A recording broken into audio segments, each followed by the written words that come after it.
함께 보실 말씀 요한계시록 10장 1절에서 3절까지 말씀. 우리 한 목소리를 같이 합독하겠습니다.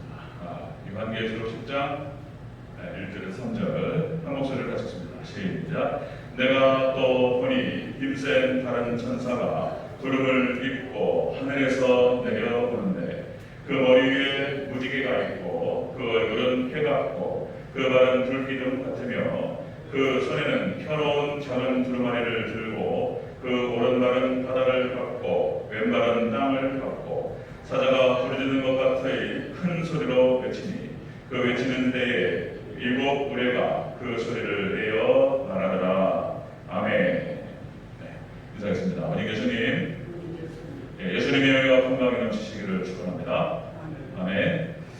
네, 오늘 함께 읽으신 요한계시록 10장 1절에서 3절 오늘 본문을 토대로 예수님의 9가지 모습이라는 제목으로 말씀드리겠습니다. 예수님의 9가지 모습. 같이 한번 따라하겠습니다. 예수님의 9가지 모습. 예수님의 9가지 모습. 이 본문의 내용이 요한계시록 1장에 있었습니다. 1장. 조금 다른 형태로 지금 반복하고 있는 것을 볼 수가 있습니다. 이거 해야 됩니다. 성경이 나와 있기 때문에 그대로 다 진행하는 것이고요. 자, 요한계시록 1장 19절 말씀에 요한계시록 1장 19절 말씀 예수님께서 요한에게 말씀하셨습니다. 요한에게 자, 네가 본 것과 그 다음에 지금 있는 일과 자, 장차 될 일을 기록하라. 하나님께서 예수님께서 요한에게 부르셔가지고 그렇게 세 가지 말씀하셨어요. 자, 네가 본 것, 과거, 그 다음에 지금 있는 일, 이게 현재, 그리고 장차 될 일, 자, 미래, 이것을 기록하라. 이렇게 말씀하셨어요. 이 시제 이 세 가지가 자, 요한계시록 1장 19절에 나타나는 이 시제가 자, 요한계시록 전체의 구조를 해석하는데 열쇠. 굉장히 중요한 얘기입니다. 왜냐하면 앞으로 될 일을 갖다가 장차 될 일을 해석하는데 과거로 돌아가 버려요.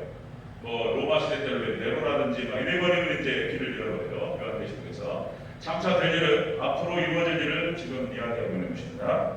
자, 여기 네가 본 것은 1장을 얘기하고 있습니다. 1장 과거 요한이 당시에 봤던 것들, 그 다음에 지금 있는 일, 요한 당시의 현재를 말하는 거예요. 요한계시록 2장과 3장을 얘기하고 있는데 에서버도 사벨라, 소아시아 7교회를 얘기하고 있죠.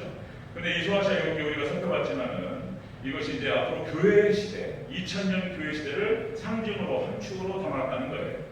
그 비밀도 우리가 조금씩 풀었고요. 그 다음에 이제 장차 될 일입니다. 앞으로 될 일이 요한계시록 4장부터 22장까지인 거예요. 22장. 이것이 앞으로 이루어질 일을 그렇게 구조적으로 예수님께서 말씀을 하셨습니다.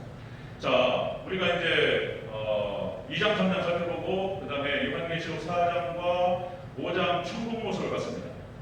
5장 천국 모습. 근데 느닷없이 6장으로 들어가지 않고 제가 10장으로 보면 뜨단 말이에요. 이게 뭐냐?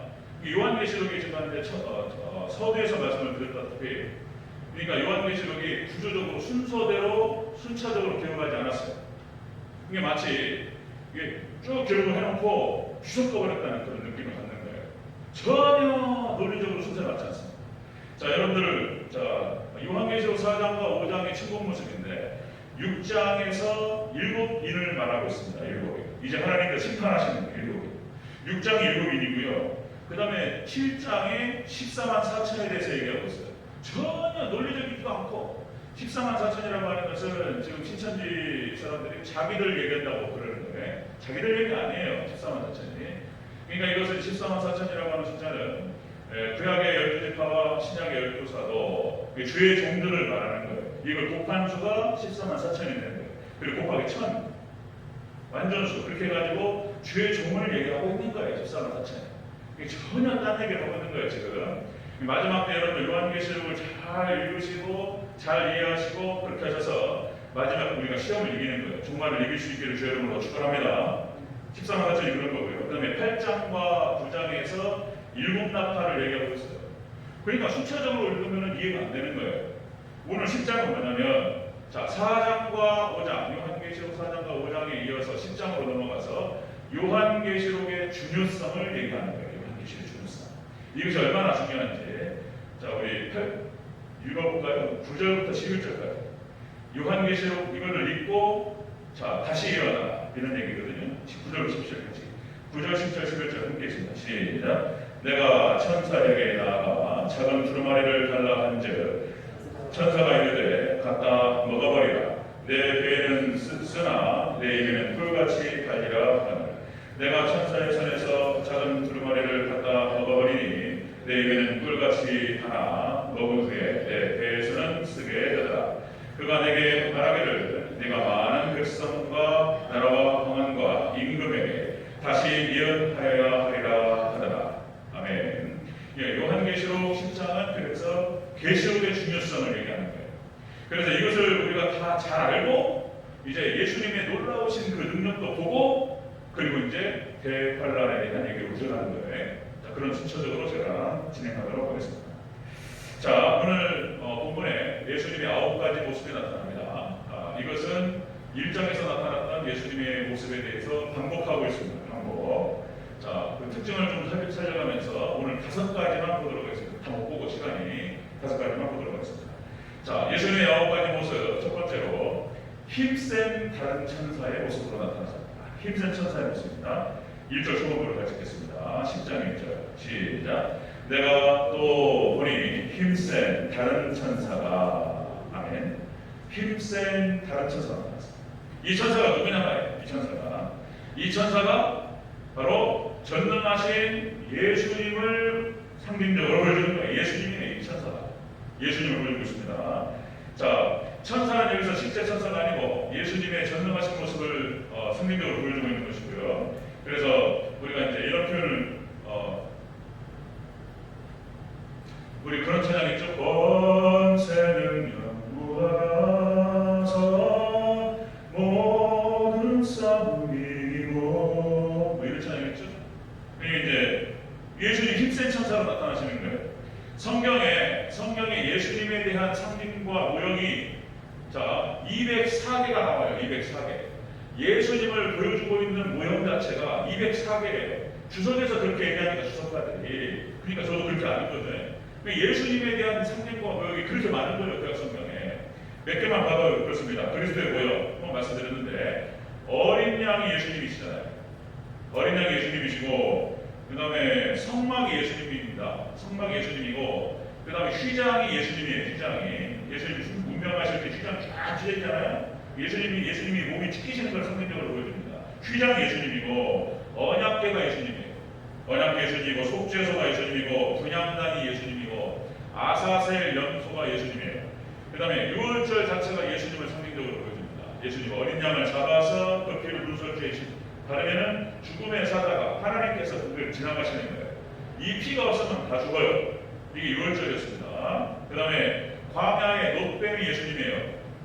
놋뱀. 이스라엘 백성들의 원망과 원망과 불평하니까 하나님께서 불뱀을 막 보내셔가지고 물어보래요.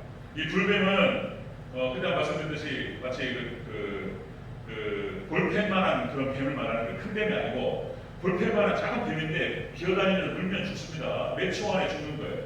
그래서 이제 불뱀에 물리면 하나님께서 말씀하셨죠. 모세가 막 기도하니까 놋뱀을 끌어다가 거기다 올렸어요. 그걸 바라보는 자는 산다고 했습니다. 그 놋뱀이 뭐를 상징한다고요? 예수님입니다. 성경상에 나타나는 모든 인물, 아브라함과 이삭과 야곱, 이삭이 예수님이에요. 아브라함, 이삭 예수님이고 야곱도 예수님을 상징하고 요셉도 예수님을 상징합니다. 그 내용 스토리를 보면 다 예수님이에요. 모세도 예수님입니다. 여호수아는 이름도 똑같아요. 예수님이에요. 성경에 나타나는 모든 인물들에 나타나는 특징들을 봤을 때 예수님을 상징적으로 보여주고 있어요. 자, 인물뿐만 아니라 지명과 기구와 구약성경에 나타나는 모든 것들이 다 예수님이에요. 그러면 예수님만 얘기하고 있는 거예요. 그러니까 우리가 구약성경을 설명하면서 예수님을 찾는 게 되게 중요한 거예요. 그리고 복음만을 들어내는 게 중요한 거예요. 그것들을 차차차차 제가 진행을 해갈 것입니다. 다 예수님이에요. 자, 구약성경 천사가 예수님이에요. 천사. 자, 여러분들 아브라함이 새 천사를 영접합니다. 그리고 그 천사를 통해서 네가 이제 네 아내가 아들을 낳을 것이다. 자, 이삭을 낳을 것이라고 딱 얘기를 들어요. 벌써 경수가 끊으려고 그랬어요. 80이 넘어서. 그런데 애를 낳는다고 사라가 웃었다고 혼나요. 거기서. 근데 하나님께서 이게 하나님의 예수님이에요. 그래서 그 천사를 영접하고 아브라함이 축복을 받고 그 다음에 롯을 구합니다. 아멘. 그게 예수님이에요. 예수님. 그 다음에 출애굽 과정에서 이제 홍해를 쭉 건너가는데 거기에 앞선 천사가 쫙 인도합니다. 그 천사가 누구시라고요? 예수님이에요, 예수님. 자, 거기서 홍해로 딱 들어가서 막 건너가는데 애굽의 군사들이 따라 들어와요. 밑으로. 그러니까 그 천사가 앞에서 쫙 인도하다가 뒤로 딱 와요. 뒤로 와가지고 막아버려요, 그냥. 하나님 백성들 뒤 꽁무니하고 애굽의 군사가 딱 들어오니까 뒤를 딱 막아버려요. 그 천사가 바로 예수님이세요, 예수님. 이 천사가 예수님이라고 하는 이 부분에 대해서는 주석가들의 이견이 없어요. 다 똑같아요. 다 그 천사를 예수님으로 보는 거죠. 그 다음에 여호수아가 가나안 정복 전쟁을 진행하면서 자, 여호와의 군대장관이 나타나요. 여호와의 군대장관이 여호수아 앞에 딱 나타나니까 여호수아가 딱 겁을 먹잖아요. 그러면서 칼을 쫙 뽑아가지고 당신이 누구시냐? 바로 그분이 예수님이에요. 아멘. 그분이 이제 가나안 정복 전쟁을 쫙 진두지휘하는 거예요. 예수님께서 싹 쓸어버려야 돼요. 그분이 예수님인 거예요. 이게 성경상에 나타나는 많은 예수님의 모형들이 나타나는 것을 볼 수 있습니다. 자, 예수님의 9가지 모습 속에 첫 번째가 뭐냐면 이렇게 천사, 힘센 천사, 전능하신 예수님을 상징합니다. 전능하신 예수님. 자, 예수님의 초림 모습은 초라했습니다. 예수님의 초림 예수님 모습은 초라하고 힘이 없고 연약한 모습이었습니다. 그래서 세상죄를 지고 가는 하나님의 어린 양입니다. 희생양으로 나타나십니다. 초림 예수님. 그래서 이사야서 53장 2절에서 이사야는 그렇게 표현합니다. 그는 주 앞에서 자라나기를 위한 순 같고 마른 땅에서 나온 뿌리 같아서 고운 모양도 없고 풍채도 없은즉 우리가 보기에 흠모할 만한 아름다운 것이 없도다. 초림 예수님의 모습은 그렇게 연약한 모습으로 오셨습니다. 그런데 재림 예수님은 그렇지 않아요. 예수님이 누구시냐고요? 하나님이십니다. 아멘. 하나님이신 예수님께서 나중에 우리를 데리러 오셔요.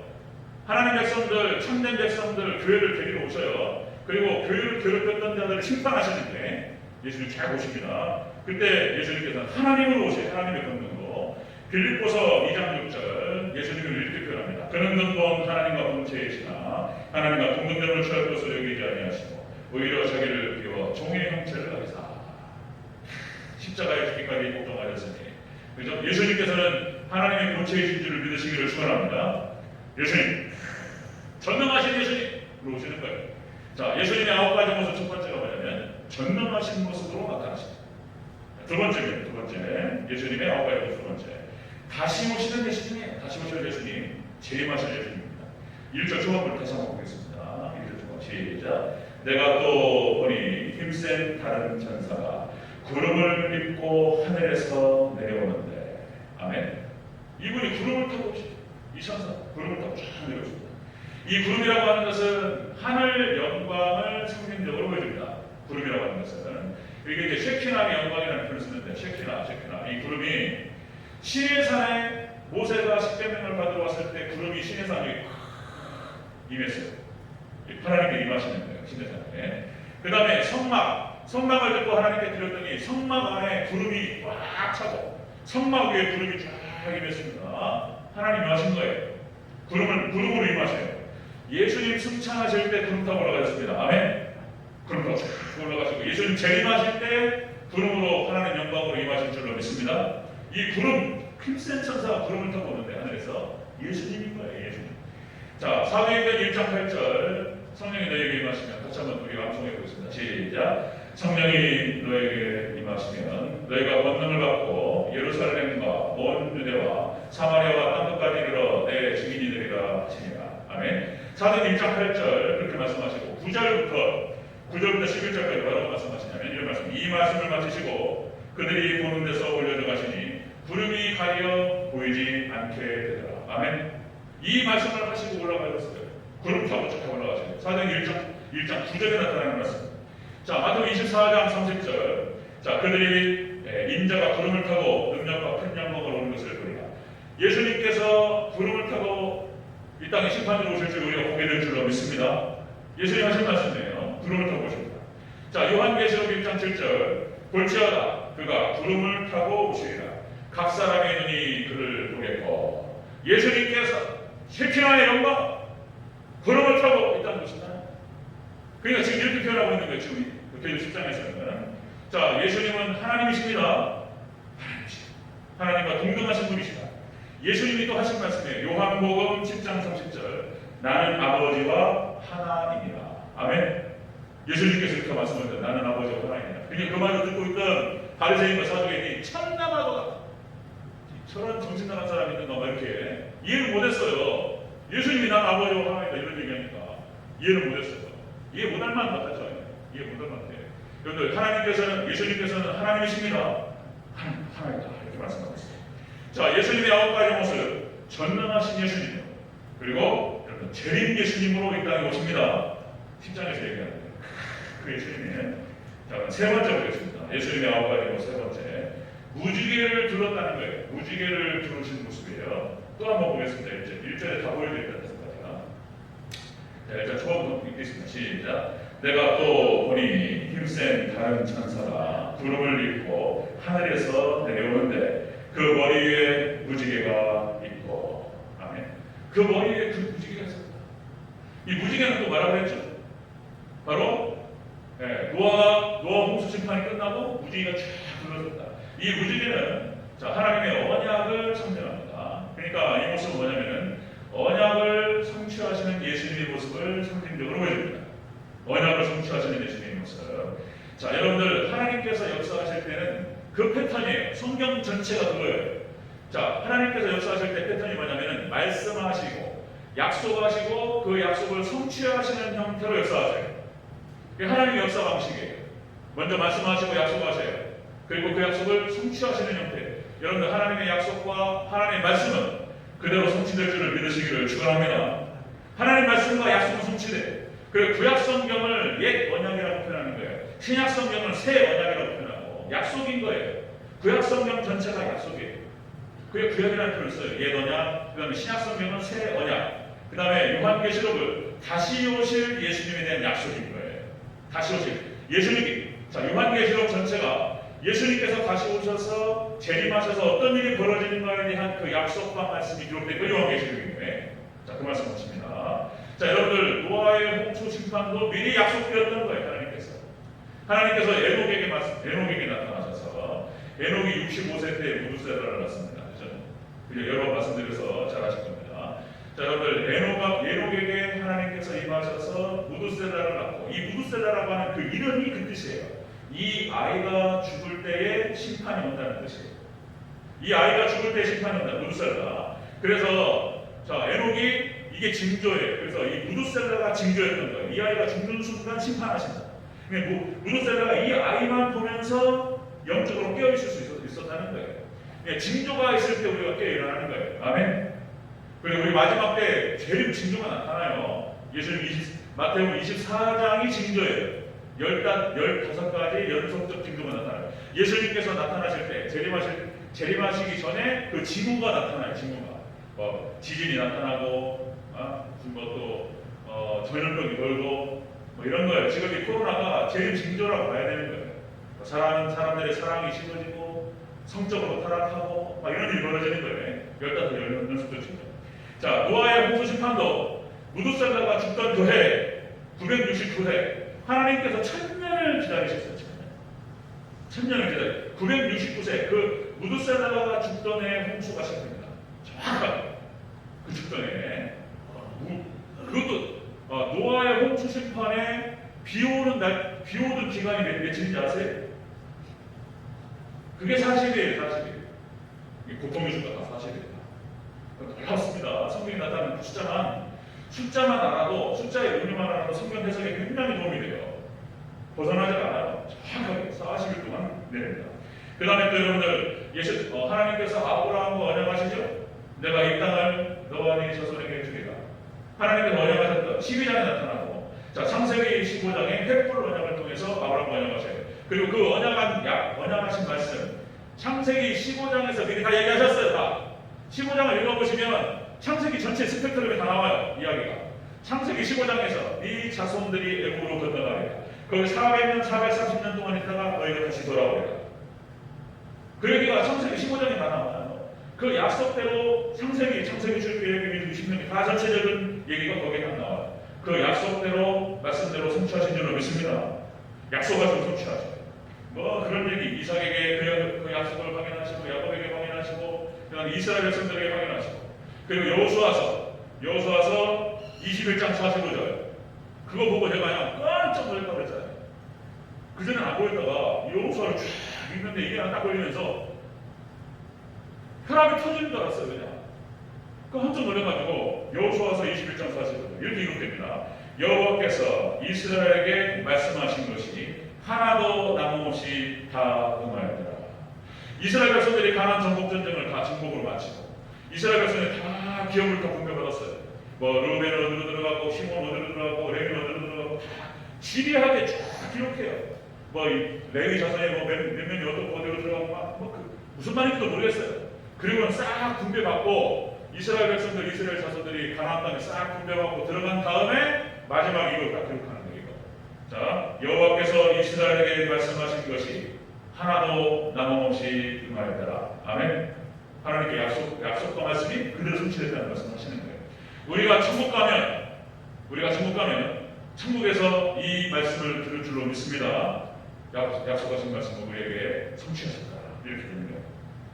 그 다음에 또 뭐 모세 언약, 다윗 언약 다 약속하신 거예요. 신약도 마찬가지입니다. 신약도 예수님께서 새 언약을 말씀하세요. 새 언약. 예수님께서 십자가에서 대신 우리를 위해서 대속하시고 죽으십니다.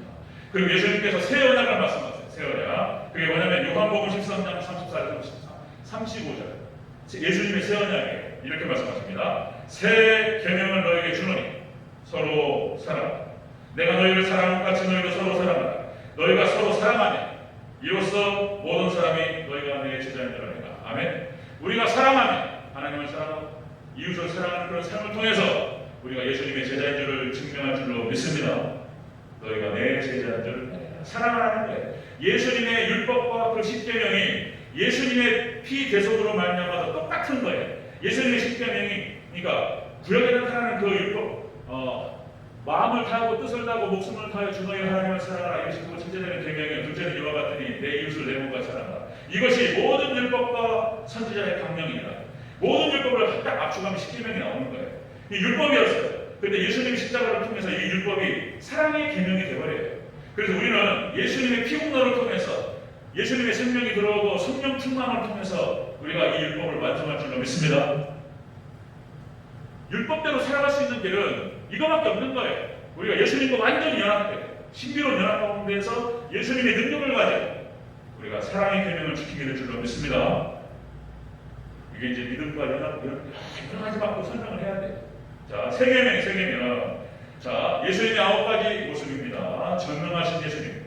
그 다음에 재림하실 다시 오실 예수님. 그 다음에 약속을 성취하시는 예수님. 네 번째 보겠습니다. 네 번째. 예수님의 9가지 모습 네 번째. 자, 해같이 빛나는 얼굴을 하셨어요.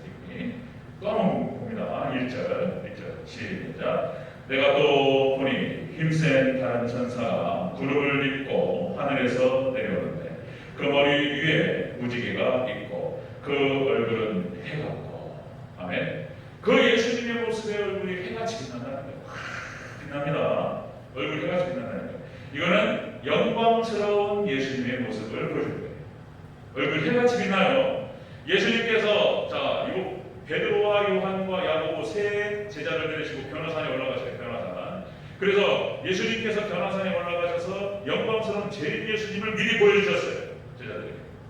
그때 거기서 마태복음 17장 2절이에요. 변화산에서 변화되신 예수님의 모습. 자 이렇게 기록됩니다. 그들 앞에서 변형되사 그 얼굴이 해같이 빛나며 옷의 빛이 휘어졌더라. 얼굴에서 광채가 햇처럼 빛나는 거예요. 예수님 모습. 자, 그 다음에 요한계시록 1장 16절. 그 얼굴은 해가 힘있게 비치는 것 같더라. 예수님 얼굴이 쫙 비칩니다. 그 다음에 요한계시록 12장 1절. 하늘에 큰 이적이 보이니 해를 옷 입은 여자가 있는데, 자, 해 입은 여자가 나와요. 해 입은 여자.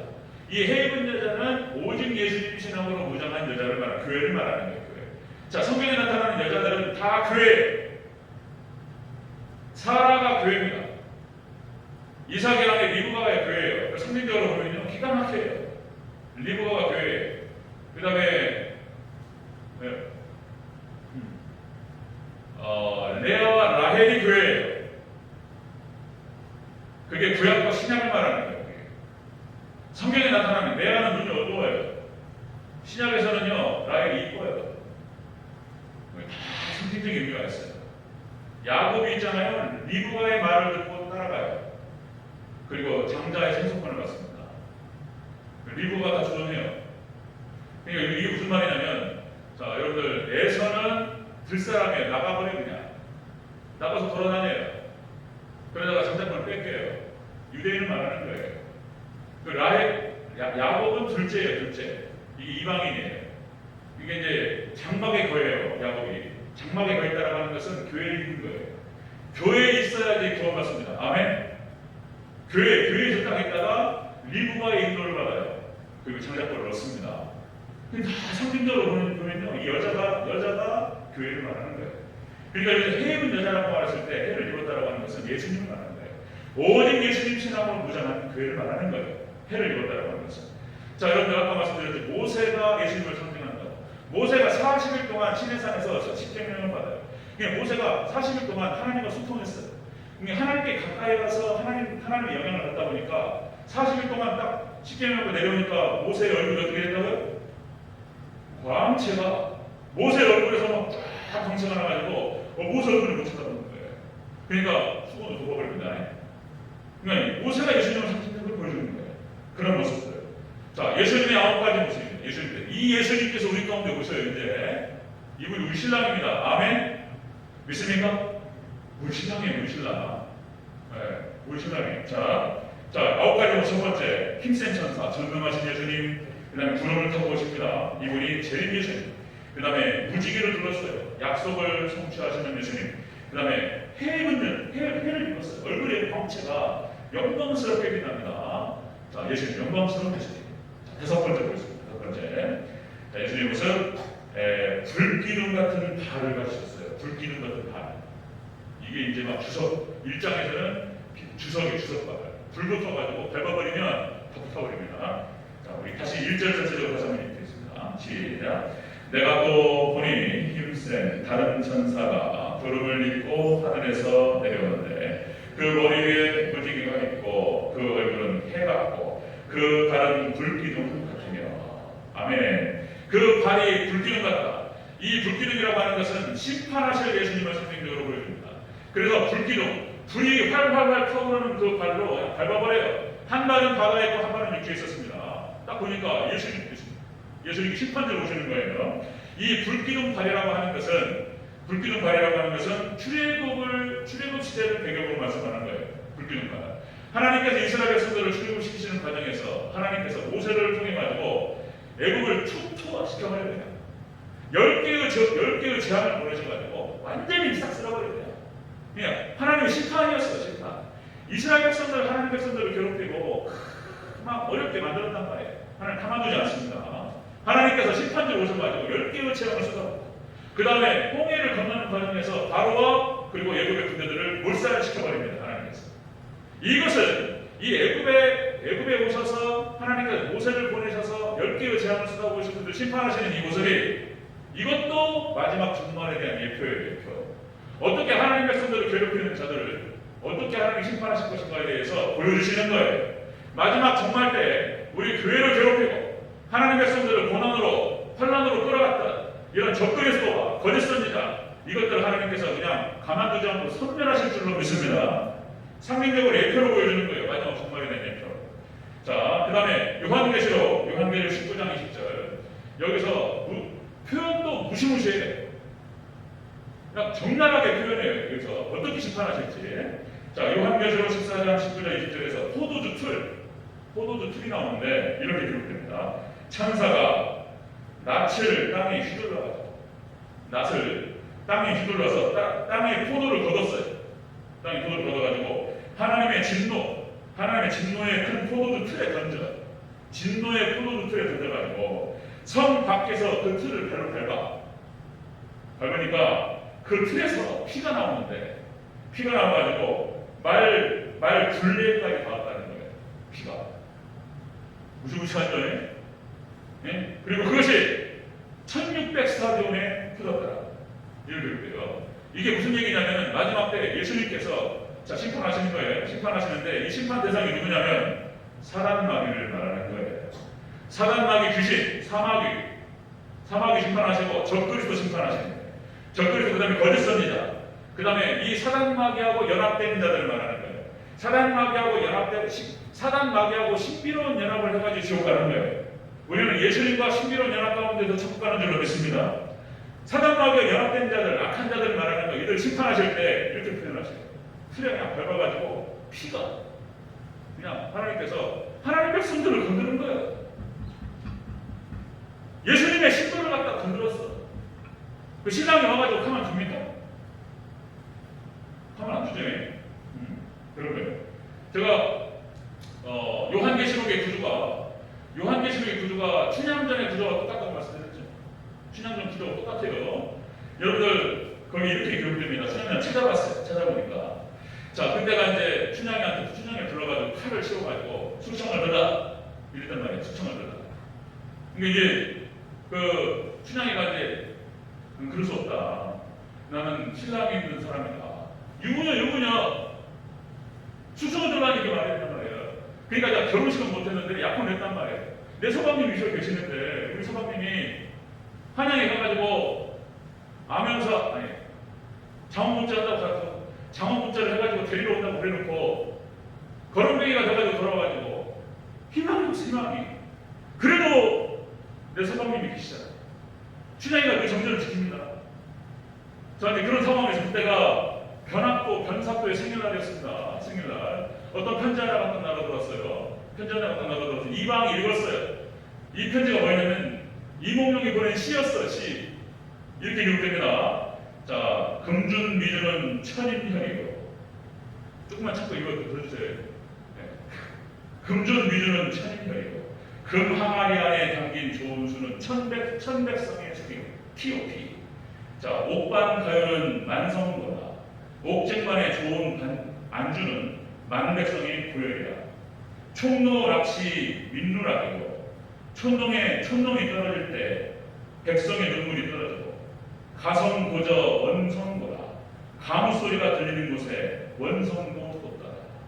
이 시가 이방이 딱 있는데 있는 가운데서 벌벌벌벌벌벌 떨어져요. 그냥 그죠? 벌벌 떨어져.